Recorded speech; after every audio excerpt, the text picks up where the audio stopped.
২০২৬ সালে যুক্তরাষ্ট্রে চাকরির বাজার আরও চাপে পড়তে পারে।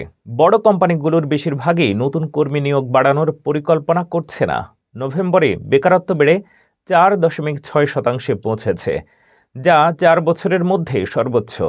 বিশেষজ্ঞদের মতে, এআই অনিশ্চয়তা ও অর্থনৈতিক চাপ নিয়োগ স্থবির করছে।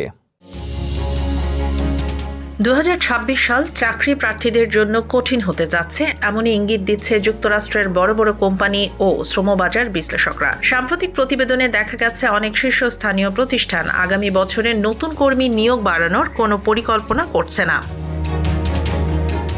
চাকরি বিষয়ক ওয়েবসাইট ইনডিড এর পূর্বাভাস অনুযায়ী ২০২৬ সালে নিয়োগ বৃদ্ধির হার প্রায় স্থবির থাকবে। নিউ ইয়র্কে অনুষ্ঠিত এক সিইও সম্মেলনে অংশ নেয়া নেতাদের মধ্যে ৬৬% জানিয়েছেন তারা হয় কর্মী সংখ্যা কমাবেন নয়তো বর্তমান অবস্থায়ই রাখবেন।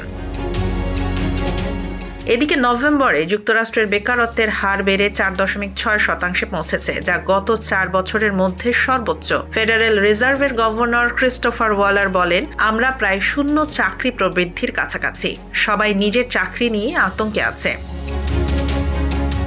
এই আতঙ্কের কারণে কর্মীরা চাকরি বদলাতেও আগ্রহী নন। আইবিএম এই কর্মী ছাড়ার হার 30 বছরের মধ্যে সর্বনিম্নে নেমেছে, ফলে নতুন নিয়োগও কমে যাচ্ছে।